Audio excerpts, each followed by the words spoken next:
is a framework. It provides the skeleton, it provides the outlines of what goes into the legislation. The text of those laws define who implements the policy, what resources they have. And you think about our Congress and most of the states' legislatures, we have a bicameral situation. Two chambers within the legislature have to pass the same version, the same language of the policy for it to be sent to the executive. This sets up a conflict between two chambers, not just inside the chamber itself between individual legislators, but across the chambers as well.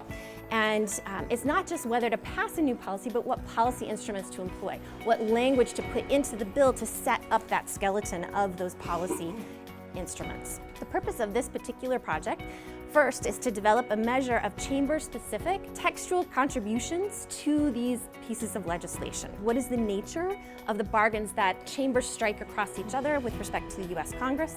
And what are the conditions under which the Senate or the House exert more influence on the content of the final laws? The time horizon of the individual's bargaining can play a huge role in how much you will get from a bargaining situation. The more patient player or bargainer typically can wait for later, and so they typically can gain more in the bargaining situation. When you come up with a policy proposal, in this case, that what you're doing is you're providing information about how eager you are to involve yourself in a negotiation. What we're really trying to do here is come up with a good measure of chamber contributions to policy across policy types, across policy tools and instruments and all the things that go into a piece of legislation and over time. Operationalizing this, so relative chamber contributions to a final law, what we did to do this is we gathered the text of bills and laws, we matched them using congress.gov, as well as using legislative insight, which is provided by ProQuest. We have these three measures,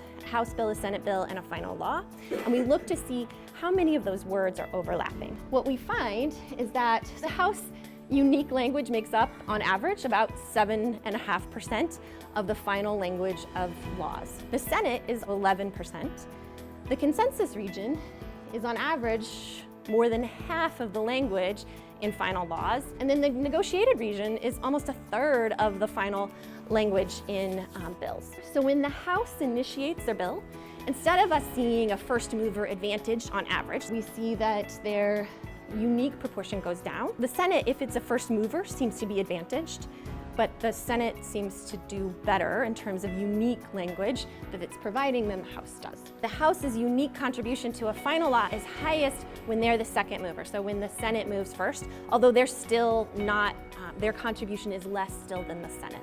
Perhaps the Senate, in non-significant legislation, is allowing the House to move first, and then having more of the unique proportion of the language in pieces that they're willing to pass off their floor. So is it that the Senate is using the House as their secretary or as their research assistant? The House may be simply reacting to difficulties in the Senate supermajoritarian context, and so the House is actually, in terms of the things that they're able to provide, their unique content is determined a lot by what's going on in the Senate, and so perhaps they're just putting together the consensus region to reflect that.